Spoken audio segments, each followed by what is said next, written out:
لیکن اس کے ذہن پر تو عورت سوار تھی، حالانکہ پچھلی رات کا تجربہ اسے خوفزدہ کرنے کے لیے کافی تھا۔ لیکن عورت انوکھی شے ہے پروفیسر، انسان اس کے لمحاتی قرب کے لیے پوری زندگی داؤ پر لگا دیتا ہے۔ ہافو نے 2 جگہیں تیار کر لیں، ایک اپنے لیے اور دوسری میرے لیے، اور پھر کھانے وغیرہ کا انتظام کرنے لگا۔ ابانیہ حسب معمول مسرور تھی، لیکن آج میرا ذہن گودری بستی کے انسانوں میں الجھا ہوا تھا۔ میں ان لوگوں کی مدد نہیں کر سکتا تھا۔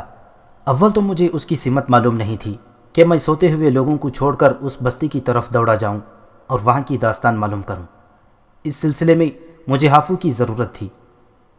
ممکن ہے نیمون نے گودری کا رخ نہ کیا ہو، اس کی سمت کوئی اور ہو، چنانچہ میرا سفر بیکار ہی ثابت ہو، اور پھر یہ ممکن بھی نہیں تھا۔ ہاں، اگر ناز دکھانے والی عورتیں ساتھ نہ ہوتی تو اس رات میں بھی ہافو کو مجبور کرتا کہ اپنی حیرت انگیز قوت شامہ سے کام لے کر آگے بڑھے اور نیمون کا نشان تلاش کر لے۔ آشولے، ابانیہ نے مجھے پکارا اور میں خیالات سے چونک پڑا۔ میں نے اس کی جانب دیکھا، روشنی نکلنے والی ہے، یہ معنی خیز انداز میں بولی۔ ہاں، میں نے آسمان کے ایک سرے پر ابھرتے ہوئے چاند کو دیکھتے ہوئے کہا۔ ہواؤں نے موسم بدل دیا ہے، مجھے احساس ہے، میں نے طویل سانس لے کر کہا۔ تجھے کہاں احساس ہے؟ تو نہ جانے کن خیالوں میں کھویا ہوا ہے، میرے لب پیاس سے خشک ہو رہے ہیں۔ ابانیہ کے الفاظ پر مجھے پوشیانہ کے الفاظ یاد آ گئے۔ قصوروار وہ لڑکی نہیں تھی، ہافو لاکھ تندرست و توانا سہی، لیکن میری بات کچھ اور تھی۔ ہاں، اگر پوشیانہ مجھ سے دور رہتی تو شاید آہستہ آہستہ وہ ذہنی طور پر ہافو کو قبول کر لیتی، لیکن اس کے لیے یہ بات تعزیانہ تھی کہ اس جیسی ایک لڑکی میرے قرب سے سرشار ہے، وہ قرب جو دوسرے مردوں سے بہتر ہے۔ سچ پوچھو تو پروفیسر، عورت ہر دور میں میرے لیے الجھن بنی ہے، لیکن قدرت نے اس صنف میں وہ کشش پیدا کی ہے کہ انسان ان الجھنوں سے واقف ہوتے ہوئے بھی نئی الجھنوں کو اپنانے کے لیے تیار ہو جاتا ہے۔ آشولے، ابانیہ نے مجھے مخاطب کیا، اور سچ بات یہ ہے کہ آج بے دلی سے میں نے ابانیہ کو قبول کیا۔ میرے ذہن میں بہت سی الجھنیں یکجا ہو گئی تھیں، جن میں سب سے بڑی الجھن گودری بستی والوں کی بے بسی تھی۔ اگر نیمون اس طرف نکل گیا ہے تو غریب انسانوں کا نہ جانے کیا حال ہوگا۔ ابانیہ میرے لمس سے سرشار تھی۔ حصول مقصد کے بعد وہ بے سدھ ہو کر سو گئی، اور میں صبح کا انتظار کرتا رہا۔ چاند کا سفر بہت سست تھا، بمشکل تمام اس نے آسمان کی طوالت طے کی، اور پھر جب وہ بے نور ہونے لگا تو میں اپنی جگہ سے اٹھ گیا۔ مجھ سے تھوڑی دور پر ہافو موجود تھا، میں اس کی طرف چل پڑا، اور جب میں ہافو کے نزدیک پہنچا تو میرے ہونٹوں پر مسکراہٹ پھیل گئی۔ ابھی مکمل طور پر صبح نہیں ہوئی تھی، نہ جانے کتنی رات کو سوئے ہوں گے وہ دونوں، کیا انہیں نہ جگاؤں؟ لیکن ان سے زیادہ ہمدردی کے مستحق وہ تھے جو نہ جانے کس مصیبت میں دوچار ہو چکے ہوں گے۔ تب میں نے ہافو کو آواز دی۔ ہافو کی نیند بہت گہری تھی، لیکن پوشیانہ کی آنکھ کھل گئی۔ میں نے ہافو کو جھنجھوڑ دیا اور زور سے آواز دی۔ میرے جھنجھوڑنے پر ہافو ہڑبڑا کر اٹھ بیٹھا۔ کیا ہے؟ اس نے گھگیائے ہوئے انداز میں کہا۔ اٹھ جاؤ۔ آ گیا، نیمون آ گیا۔ ہافو اور زیادہ سراسیمہ ہو کر کھڑا ہو گیا اور چاروں طرف دیکھنے لگا۔ مجھے اس کے خوف پر ہنسی آ گئی، اور میں نے اس کے کندھے پر ہاتھ رکھ کر کہا، نیمون نہیں، صبح ہو گئی ہے۔ اس نے پھر احمقانہ انداز میں چاروں طرف دیکھا اور پھر سر پکڑ کر اکڑو بیٹھ گیا۔ میں انتظار کرتا رہا۔ اپنی حالت سنبھالنے کے بعد وہ پھر اٹھا اور جھیمتے ہوئے بولا، میں سوتے میں نیمون کو دیکھ رہا تھا۔ خیر خیر، اب جاگ گئے ہو۔ میں نے اسے اس کی بزدلی کا طعنہ دیا۔ بہرحال وہ ایک عام انسان تھا، میں سب کو تو اپنی مانند نہیں بنا سکتا تھا۔ سو پروفیسر، میں نے اسے بمشکل تمام سنبھالا اور اپنا مقصد بتا دیا۔ اوہ، تو ہم تیاریاں کریں۔ تیاریاں کیسی؟ صبح کی خوراک راستے میں کھائیں گے۔ پوشیانہ جاگ اٹھی ہے، تم سنبھل جاؤ تو میں ابانیہ کو جگاؤں۔ میں سنبھل چکا ہوں، اس نے کہا، اور میں گردن ہلاتا ہوا پھر ابانیہ کی طرف بڑھ گیا۔ میں نے اپنی عورت کو جگایا، اور یہ ابانیہ کی خوبی تھی، وہ کسی بات پر ہچکچاہٹ کا مظاہرہ نہیں کرتی تھی۔ چنانچہ وہ تیار ہو گئی، اور اس نے ذرا بھی تعرض نہیں کیا۔ پوشیانہ بھی بادل ناخواستہ ہمارا ساتھ دے رہی تھی۔ سو ہم چل پڑے۔ ہافو نے پھر اپنا کام شروع کر دیا تھا اور میں اس کی قوت شامہ کی غیر معمولی کیفیت سے دلچسپی لیتا ہوا اس کے ساتھ آگے بڑھتا رہا، یہاں تک کہ جب سورج نکلا تو ہم ایک مناسب سفر طے کر چکے تھے۔ تھوڑی دیر کے لیے رک کر ہم نے خوراک اور پانی پیا اور اس کے بعد پھر چل پڑے۔ ہافو جوں جوں آگے بڑھ رہا تھا اس کے چہرے پر سراسیمگی پھیل رہی تھی۔ ایک بار اس کی زبان سے نکل گیا، دیوتا گودری والوں پر رحم کرے۔ کیوں ہافو؟ میں نے پوچھا۔ اب گودری بستی زیادہ دور نہیں ہے۔ اچھا، اور نیمون کے بدن کی بو ہمیں اسی طرف سے آ رہی ہے۔ میں نے تشویشناک انداز میں کہا۔ میں تو رات ہی سے ان لوگوں کے لیے پریشان تھا۔ بہرحال میں نے ہافو سے سفر اور تیز کرنے کے لیے کہا اور ہافو کی رفتار تیز ہو گئی۔ سورج سر پر پہنچا تو سنسان علاقوں میں چلنے والی ہواؤں نے ہمارے کانوں تک کچھ آوازیں پہنچائیں۔ یہ انسانوں کے رونے پیٹنے کی آوازیں تھیں۔ میں چونک پڑا اور میرے ساتھی ہافو اور لڑکیاں بھی۔ تو نے سنا آشولے؟ تو نے سنا؟ گودری مصیبت کا شکار ہو گئی ہے، ہافو نے روندھے ہوئے لہجے میں کہا۔ میں نے کوئی جواب نہیں دیا۔ ہاں، اس کے بعد برداشت کرنا میرے بس سے باہر تھا، چنانچہ میں نے دوڑنا شروع کر دیا، بے حد تیز۔ میرے ساتھی میرے پیچھے دوڑے، لیکن کون میری گرد کو پا سکتا تھا؟ رونے والوں کی آوازیں تیز ہوتی جا رہی تھیں اور میں سوچ رہا تھا کہ شاید آج اس پراسرار وجود سے ملاقات ہو جائے گی۔ اگر وہ گودری بستی والوں پر ظلم ڈھا رہا ہوگا تو میں اپنے چوڑے کھانڈے سے اس کا وجود فنا کر دوں گا۔ تب مجھے دور سے متحرک انسان نظر آئے۔ ان کے ساتھ ہی میں نے کچی مٹی کے مکانات اور گھاس پھوس کے جھونپڑے دیکھے، اور جوں جوں میں قریب پہنچتا گیا تباہی کے نشانات واضح ہونے لگے۔ جب میں نے بستی میں قدم رکھا تو مجھے معلوم ہوا کہ طوفان گزر چکا ہے، اب صرف اس کی تباہ کاریوں کے نشانات باقی ہیں۔ میں نے بستی میں کسی انسان کی پہلی لاش دیکھی، لیکن یہ لاش عجیب تھی۔ ایسا لگتا تھا جیسے وہ کسی بڑی چٹان کے نیچے سے نکالا گیا ہو، بری طرح کچلا گیا تھا۔ بستی کی عورتیں، مرد، بچے، بوڑھے اپنوں کے لیے بین کر رہے تھے، بلک بلک کر رو رہے تھے۔ کچھ ایسے تھے جن کے اپنوں کی لاشیں کسی نہ کسی شکل میں ان کے سامنے موجود تھی، ٹوٹی ہوئی گردن، منتشر ہاتھ پاؤں کے ساتھ۔ بہت سے ایسے تھے جو گمشدگان کی لاشیں تلاش کر رہے تھے، اور بہت سے ایسے تھے جن کی آنکھوں کے سامنے ان کے جیتے جاگتے عزیز نیمون کا شکار ہو گئے تھے۔ بستی کے بیشتر مکانات ملبے میں تبدیل ہو گئے تھے۔ بلا شبہ کوئی خوفناک طوفان تھا جس نے پوری بستی کو تہہ و بالا کر کے رکھ دیا تھا۔ وہ لوگ اپنی مصیبت میں اس طرح گرفتار تھے کہ کسی نے مجھ اجنبی کی جانب توجہ نہیں دی۔ میں خود ہی خاموشی سے اس پوری بستی کا جائزہ لے رہا تھا اور حالات مجھے معلوم ہو چکے تھے، یہاں تک کہ میں نے پوری بستی کا چکر لگا لیا، اور جب چکر مکمل کر کے میں واپس اس جگہ پہنچا جہاں سے بستی میں داخل ہوا تھا تو میں نے دیکھا کہ ہافو، ابانیہ اور پوشیانہ بھی دوڑتے ہوئے بستی کے قریب پہنچ چکے تھے۔ ہافو دوڑنے کا ماہر تھا، لیکن میری تیز رفتاری پر اس کی آنکھیں پھیلی ہوئی تھیں۔ البتہ دوڑنے والی لڑکیوں کی بری حالت تھی، ان کے سانس دھونکنے کی طرح چل رہے تھے اور پھولتے پچکتے سینے ان کی دلکشی میں اضافہ کر رہے تھے۔ بالآخر گودری والے مصیبت کا شکار ہو گئے، ہافو نے کہا۔ ان سے معلوم کرو ہافو، ان سے پورا ماجرا معلوم کرو، میں نے کہا، اور ہافو نے ایک بین کرتی ہوئی بوڑھی عورت کو پکڑ لیا۔ تیرا کیا نقصان ہوا ہے اماں؟ اس نے بوڑھی عورت سے پوچھا۔ میری بستی پر موت نازل ہوئی اور تو پوچھتا ہے کہ تیرا کیا نقصان ہوا ہے؟ بوڑھی نے روتے ہوئے کہا۔ کیا تیرا بیٹا موت کا شکار ہو گیا؟ میری اپنی کوکھ سے کسی بیٹے نے جنم نہیں لیا، لیکن بستی کا ہر آدمی میرا بیٹا ہے۔ وہ مر گئے جو مجھے ماں کہتے تھے۔ نیمون نے انہیں موت کے گھاٹ اتار دیا۔ نیمون یہاں کب آیا تھا؟ دیوتا غارت کریں ہیگوں کو جنہوں نے قربانی نہیں دی اور ہم مصیبت کا شکار ہو گئے۔ سورج چھپے بستی والوں نے نیمون کا سایہ دیکھا۔ غضب کا دیوتا ایسا آیا تھا کہ کسی کو کانوں کان خبر نہیں ہوئی۔ ہم جب جاگے جب اس نے حملہ کر دیا۔ بھاگنے والے بھاگ گئے، جو بچے نیمون کے قہر کا شکار ہو گئے۔ دیکھ لے، اس نے ہماری بستی اجاڑ دی۔ دیکھ لے، گودری خون میں نہا گئی ہے۔ وہ کب تک یہاں رہا اماں؟ اس بار میں نے پوچھا۔ وہ رات گئے تک، اس وقت تک جب تک اس کے غصے کی آگ ٹھنڈی نہ ہو گئی۔ اس نے قربانی نہ دینے والے نافرمانوں کا بدلہ ہم سے لے لیا ہے۔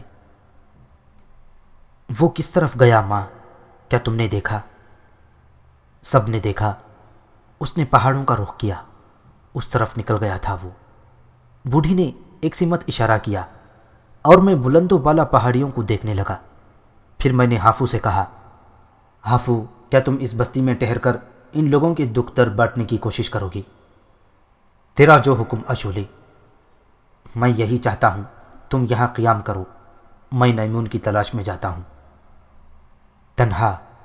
ہافو نے تعجب سے پوچھا۔ ہاں۔ کیا اپنی عورت کو بھی ساتھ نہیں لے جاؤ گی آشولے؟ نہیں، وہ میری تیز رفتاری میں رکاوٹ بنے گی۔ اوہ ہاں، تو حیرت انگیز طور پر تیز رفتار ہے آشولے، تیرا خیال درست ہے، لیکن میری سن، میری مان، تو اگر اسے تلاش بھی کر لے گا تو کیا کر سکے گا؟ یہ وقت بتائے گا۔ کیا تو بستی والوں کی بے بسی، ان کی تباہی دیکھنے کے بعد اس بات پر آمادہ ہے کہ اسے تلاش کر کے اسے جنگ کرے، جبکہ یقین رکھ ان میں بھی فولاد کے لوگ ہوں گے؟ اور میں صرف یہ چاہتا ہوں کہ تو اپنی بکواس بند کر کے صرف وہ کر جو میں کہہ رہا ہوں۔ میں نے کسی قدر غصیلے انداز میں کہا۔ تیرا جو حکم آشولے۔ ہاں، ابھی میری عورت کو معلوم نہ ہو کہ میں کیا ارادہ رکھتا ہوں۔ نہیں معلوم ہوگا۔ ابانیہ اور پوشیانہ بستی کی ایک عورت کے نزدیک کھڑی تھیں۔ وہ بستی والوں کی زبان نہیں جانتی تھی، لیکن غم اور اظہار غم کی کوئی زبان نہیں ہوتی۔ وہ بستی کے دکھ میں شریک تھیں، چنانچہ کسی کی میری طرف توجہ نہیں تھی۔ بڑھیا نے جس سمت اشارہ کیا تھا، میں ٹہلنے کے انداز میں اسی طرف بڑھ گیا، اور جب میں اسی رفتار سے بستی سے نکل آیا کہ کسی کو شبہ نہ ہو، تو اچانک میں نے رفتار تیز کر دی۔ اب میں دوڑ رہا تھا۔ میں تھوڑی دیر میں وہ فاصلہ طے کر لینا چاہتا تھا جو نیمون نے رات بھر میں طے کیا ہوگا، اور پھر میرے پیروں کو پنکھ لگ گئے۔ میں انتہائی برق رفتاری سے ناقابل عبور چٹانیں پھلانگ رہا تھا۔ اس کے ساتھ ہی میں اطراف سے غافل بھی نہیں تھا، اور میری نگاہیں قرب و جوار میں کوئی محیب چیز تلاش کر رہی تھی۔ ہاں، ہافو کی طرح میرے اندر زمین سونگ کر آگے بڑھنے کی صلاحیت نہیں تھی، ورنہ میں یہ بھی کرتا۔ بلا شبہ میں نے چند گھنٹوں میں اتنا طویل سفر کر لیا جتنا ایک تیز رفتار گھوڑا سپاٹ میدان میں بھی نہیں کر سکتا تھا۔ میں بہت دور نکل آیا۔ عجیب بے ہنگم علاقہ تھا، جگہ جگہ پہاڑیاں ابھری ہوئی تھیں۔ ہواؤں کی تراش نے انہیں عجیب عجیب نقوش دے ڈالے تھے۔ کہیں وہ کسی مینار کی مانند کھڑی تھیں، کہیں الٹے خود کی طرح، اور کہیں کسی پھیلے ہوئے درخت کی مانند۔ میں نے سفر کی رفتار سست کر دی۔ اندازے سے میں اتنی دور نکل آیا تھا جتنا سفر کوئی بھاری بھرکم کم درندہ رات میں بھی کر سکتا تھا، لیکن یا تو نیمون بے حد تیز رفتار تھا، یا نگاہوں سے روپوش ہونے کی صلاحیت رکھتا تھا، یا تیسری بات یہ بھی ہو سکتی تھی کہ میں نے ابتدا سے ہی غلط سمت اختیار کی ہو۔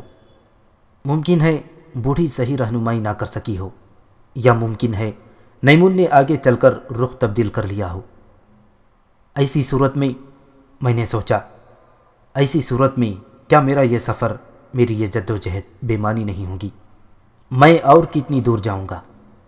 لیکن ناکام واپسی بھی مجھے پسند نہیں تھی۔ بالآخر میں رک گیا۔ بھوک لگ رہی تھی، اپنے ساتھ کھانے پینے کی کوئی چیز نہیں لایا تھا۔ بہرحال میں ایسا نہ تھا جسے بھوک پیاس نڈھال کر سکتی۔ میں نے چند لمحات میں فیصلہ کیا، مجھے نیمون کی تلاش جاری رکھنی چاہیے۔ ہافو اور لڑکیاں میرے لیے معاون نہیں ثابت ہوئی تھیں، اب وہ موجود نہیں ہیں تو کیوں نہ تھوڑی سی کوشش اور کر ڈالوں۔ اور یہی فیصلہ کر کے میں آگے بڑھ گیا۔ مناظر بدلتے رہے۔ ایک بار پھر سبززار شروع ہو گیا تھا، اور سبزے کی موجودگی کا مطلب تھا پانی، اور شاید خوراک بھی۔ صدیوں کے تجربے کا خیال بھلا کیا غلط ہو سکتا تھا۔ مجھے پانی بھی نظر آ گیا۔ ایک جھیل تھی جو اس ویرانے میں اپنا حسن دنیا کی نگاہوں سے پوشیدہ کیے موجود تھی۔ اس نے خود کو رسوا نہیں ہونے دیا تھا، اور پوری فراخ دلی سے اس علاقے کو حسن بخش رہی تھی۔ میں پہلا انسان تھا جس نے اس کے کنوارے بدن کو چھوا، جس کی آنکھوں نے اس کا حسن لوٹا۔ بے اختیار پانی میں کود پڑنے کو دل چاہا اور یوں اس کنواری جھیل کا بدن داغدار ہو گیا۔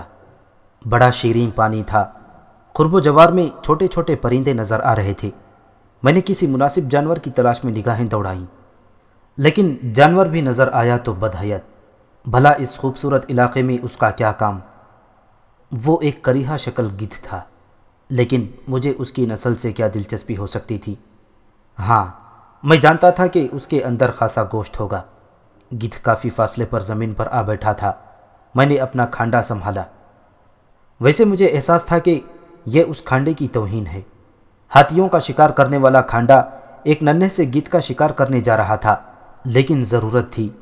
کھانڈا کسی کمان سے نکلے ہوئے تیر کی طرح سنسناتا میرے ہاتھ سے نکلا۔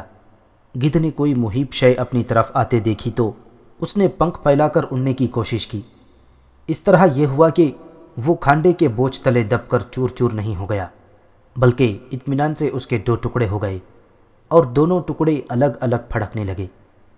میں مسکراتا ہوا آگے بڑھ گیا اور پھر گدھ کے قریب پہنچ کر میں نے اس کا آدھا جسم اٹھا لیا۔ اس کے پر نوچ کر میں نے گوشت صاف کیا اور پھر دوسرے حصے کو بھی صاف کرنے لگا۔ دونوں حصوں کو صاف کر کے میں جھیل کے نزدیک آ گیا۔ بھوننے کے لیے خشک گھاس مل جائے تو ٹھیک ہے، ورنہ پھر کچے ہی سے کام چلایا جا سکتا ہے، لیکن خشک گھاس دور دور تک نہیں تھی۔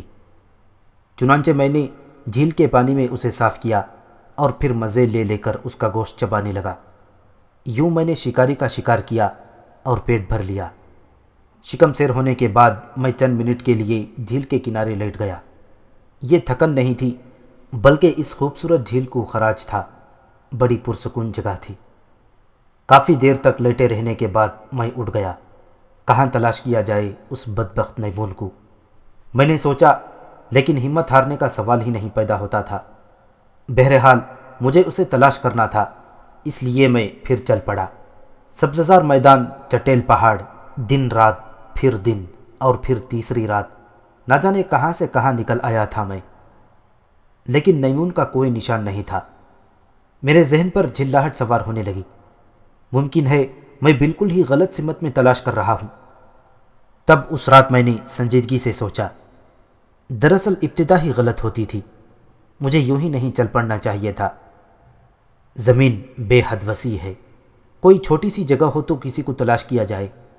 اس انداز میں تو شاید میں کبھی اسے تلاش نہ کر سکوں۔ مجھے دوسرے طریقے اختیار کرنے چاہیے۔ مثلاً میں ان بستیوں میں بھٹکتا پھروں جہاں نیمون کی خبر ملے، وہاں پہنچنے کی کوشش کروں۔ اسی طرح میں اسے تلاش کر سکتا ہوں، ورنہ اس زمین پر تو آدمی بھٹکتا پھرے، تلاش مشکل ہے، اور اب واپسی کے سوا کوئی چارہ نہیں تھا۔ لیکن میری زندگی میں یہ انوکھی واپسی تھی۔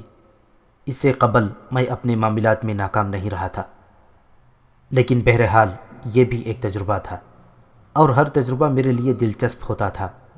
میں نے اس ناکامی میں بھی دلچسپی تلاش کی اور واپسی کا سفر شروع کر دیا۔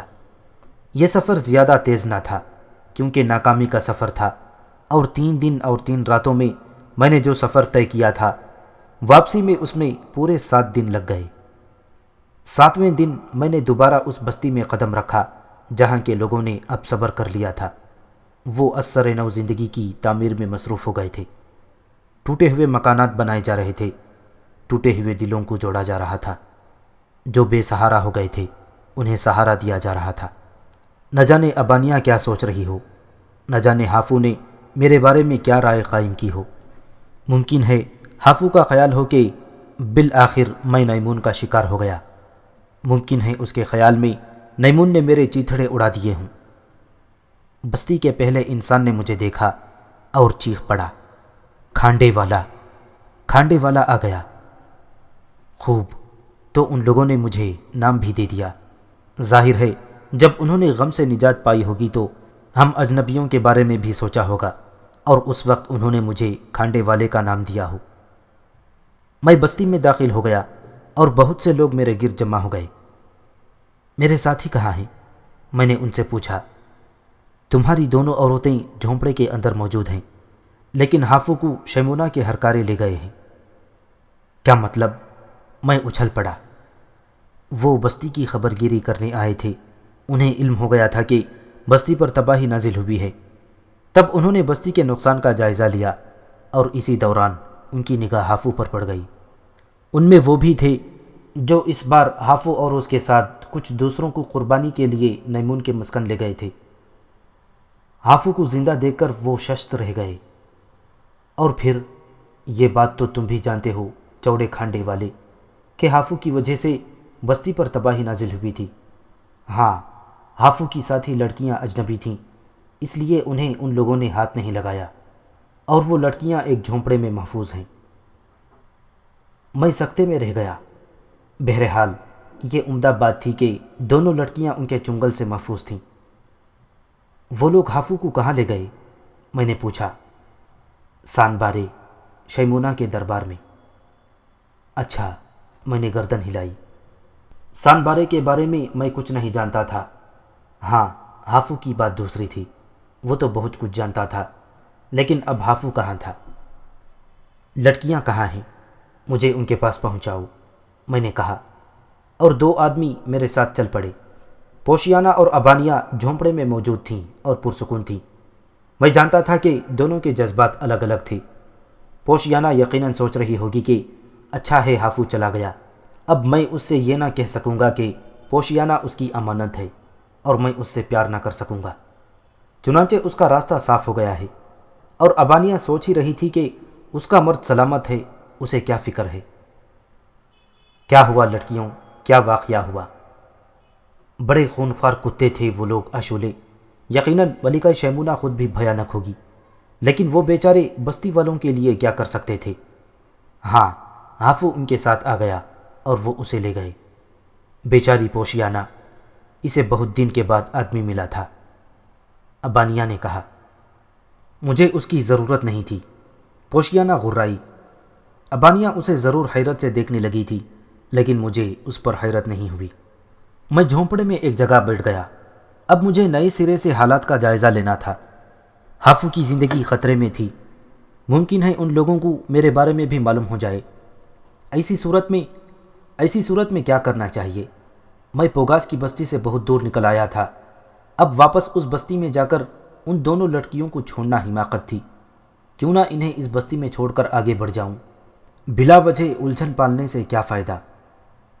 گو ہر دور میں عورت میری ضرورت رہی تھی، میں نے باقاعدہ عورتیں پالی تھیں، لیکن وہ میرے لیے اتنی الجھن نہیں بنی تھی۔ اگر میں ابانیہ اور پوشیانہ کو یہاں چھوڑ کر آگے بڑھ جاؤں تو ان کا کیا بنے گا؟ میں نے تجزیہ کیا تو اندازہ ہوا کہ وہ بہت بڑی مشکل میں پھنس جائیں گی۔ وہ ان لوگوں کی زبانیں بھی نہیں جانتی تھیں، یہ لوگ انہیں اپنوں کی حیثیت سے قبول نہیں کر سکتے، بلکہ ممکن ہے وہ ان کی زندگی کے گاہک بن جائیں، کیونکہ ہافو کی وجہ سے ان پر مصیبت آئی تھی، اور ہافو بہرحال ان لڑکیوں کا ساتھی ہے۔ کوئی صورت نہیں تھی، ان بلاؤں کو گلے لگانا ہی پڑے گا۔ ہافو کو بہرحال میں نے امان دی تھی، میں نے اس کی زندگی بچائی تھی، وہ میرا ساتھی تھا۔ اور پھر سوال ہافو کی زندگی کا ہی نہیں تھا، سان بارے کی دلکشی بھی میری نگاہ میں تھی، وہ جگہ جہاں شیمونا حکومت کرتی تھی۔ میں اس پراسرار ملکہ کو دیکھنے کا متمنی تھا۔ چنانچہ میں نے فیصلہ کر لیا، دونوں لڑکیوں کو لے کر سان بارے کی طرف چل پڑوں۔ بستی کے رونے والے اب بھی رو رہے تھے، کبھی کبھی کسی طرف سے رونے کی آوازیں ابھرتیں اور پھر بہت سے ان میں شامل ہو جاتے۔ یہ ماحول میرے لیے زیادہ دلچسپ نہیں تھا، اس لیے میں جلد از جلد یہاں سے نکل جانا چاہتا تھا۔ کیا سوچ رہے ہو عاشولے؟ ابانیہ نے میرے نزدیک آ کر میرے کندھے پر ہاتھ رکھ کر پیار بھرے لہجے میں کہا، اور میں نے چونک کر ابانیہ اور پوشیانہ کو دیکھا۔ پوشیانہ اسی طرف دیکھ رہی تھی اور اس کی آنکھوں میں نفرت و رقابت کی آگ روشن تھی۔ کچھ نہیں ابانیہ، مجھے ہافو سے ہمدردی ہے۔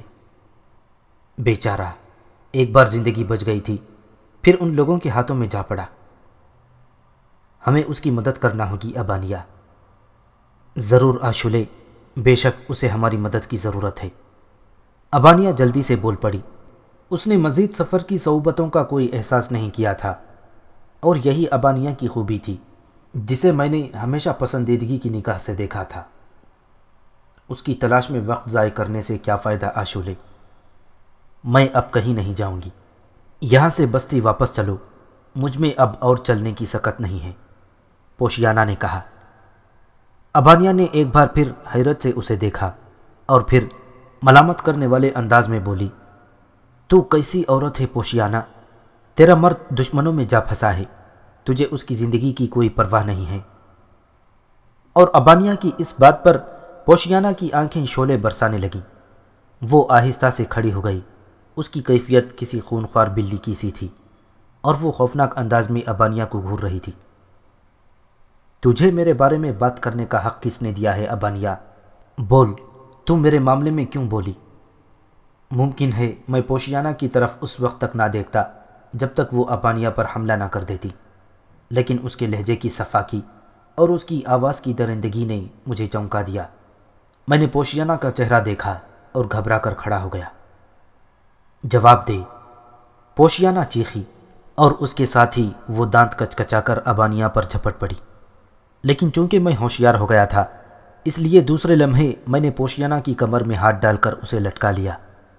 اب صورتحال بڑی مضحکہ خیز تھی۔ پوشیانہ میرے بغل میں لٹکی ہوئی ہاتھ پاؤں چلا رہی تھی۔ اس نے اپنے لمبے ناخنوں سے میرا بدن نوچنے کی کوشش کی تھی، لیکن اس پر ایک بھی نشان نہیں ڈال سکی تھی۔ یہ اس کے بس کی بات نہیں تھی۔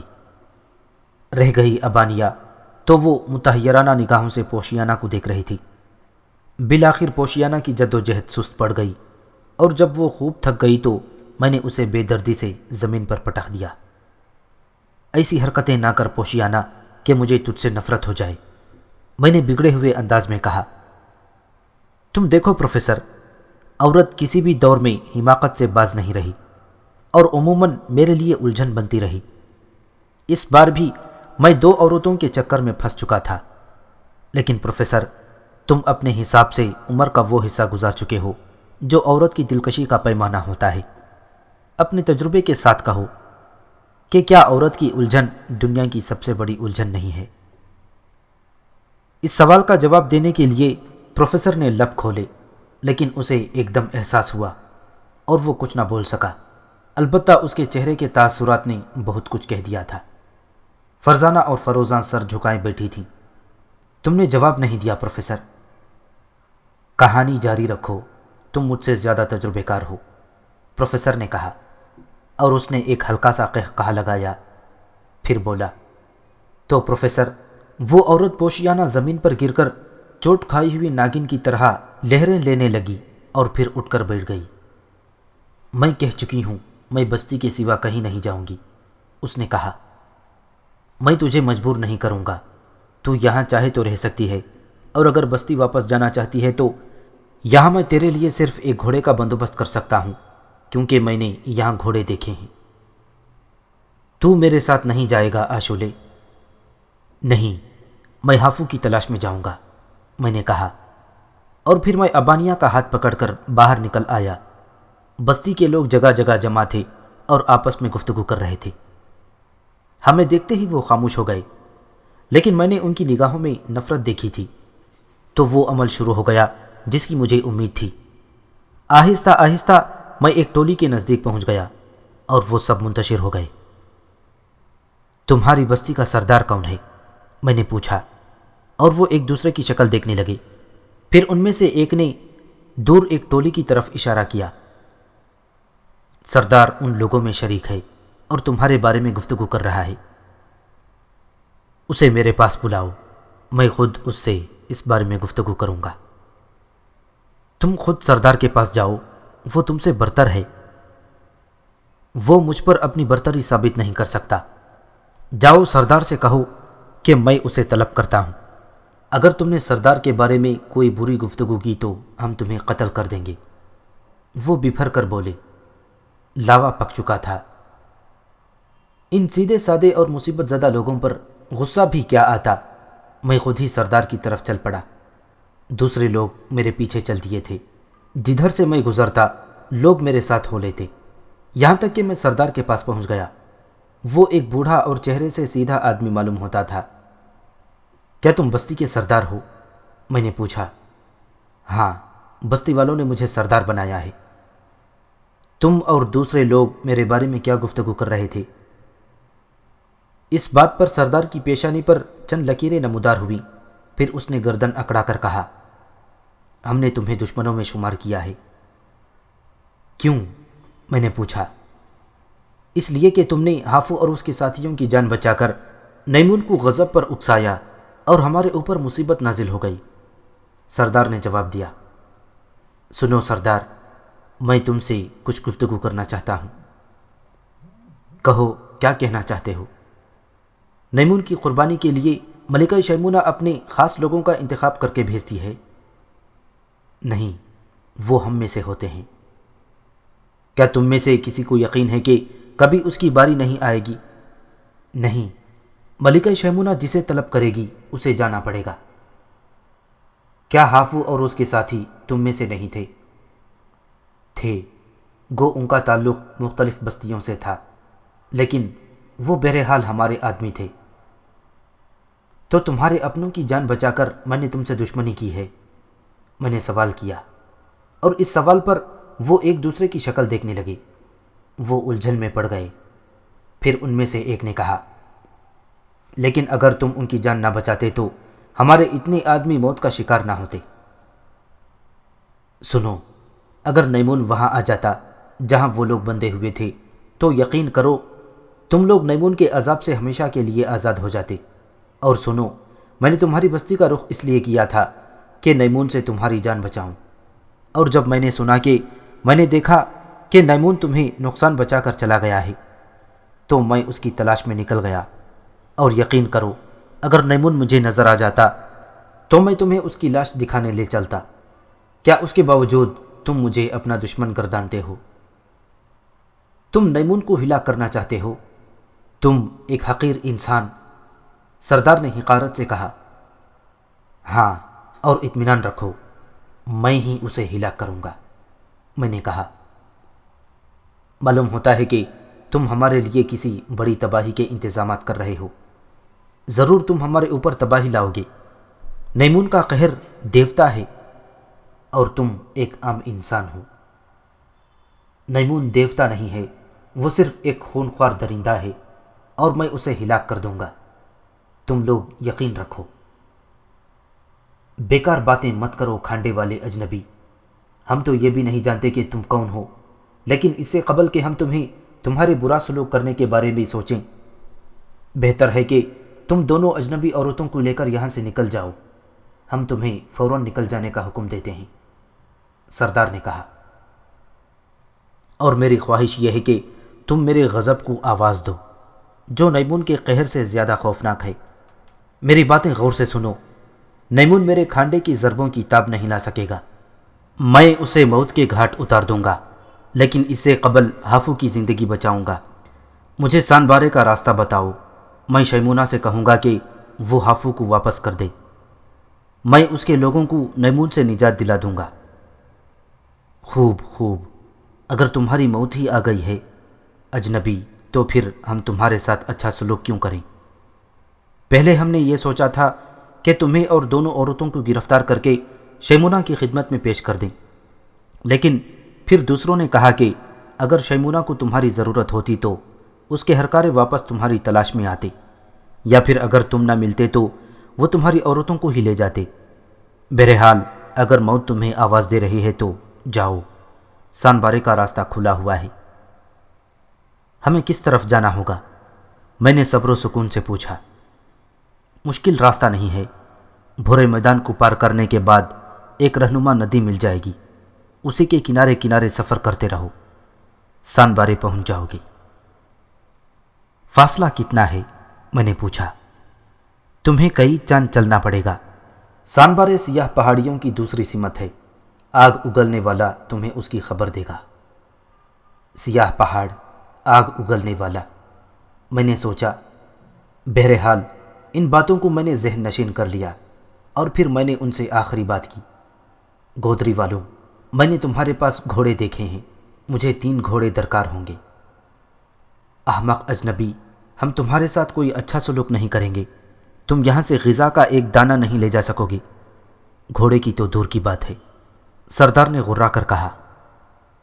اور احمق سردار، تو نے میرے صبر کا امتحان لے لیا ہے، اس سے قبل کہ میں تیری گردن مروڑ دوں، اور اس سے قبل کہ میں ہر اس آدمی کو قتل کر دوں جو میرے سامنے آ کر مزاحمت کرے، اس سے قبل کہ بستی کی عورتیں کچھ اور لوگوں کے لیے روئیں۔ میرے ساتھ چل اور میرے دعوے کی تصدیق کر۔ سن، میں نے جو کچھ کہا ہے حقیقت ہے، نیمون کو میں ہی قتل کروں گا۔ چل میرے ساتھ۔ میں نے آگے بڑھ کر سردان کی کلائی پکڑ لی اور لوگ چیخ پڑے۔ دوسرے ہاتھ سے میں نے کھانڈا سنبھال لیا اور گرج کر دوسرے لوگوں سے بولا، سب خاموشی سے میرے پیچھے چلے آؤ، اگر کسی نے کوئی حرکت کی تو زندگی نہیں بچا سکو گے۔ لوگ ہمارے پیچھے پیچھے چل رہے تھے، ان کے چہرے غصے سے بگڑے ہوئے تھے، لیکن یہ اچھی بات تھی کہ انہوں نے میری بات پر غور کیا تھا اور کسی نے سردار کو میرے چنگل سے چھڑانے کی کوشش نہیں کی تھی، یہاں تک کہ میں اسے لیے ہوئے ایسی جگہ پہنچ گیا جہاں بڑے بڑے اور تناور درخت تھے۔ تب میں نے سردار کا ہاتھ چھوڑ دیا اور اپنے لمبے چوڑے کھانڈے کو داہنے ہاتھ میں پکڑ لیا۔ نیمون کا حشر بھی اس سے مختلف نہیں ہوگا گودری والوں، دیکھو میری بات کا یقین کر لو۔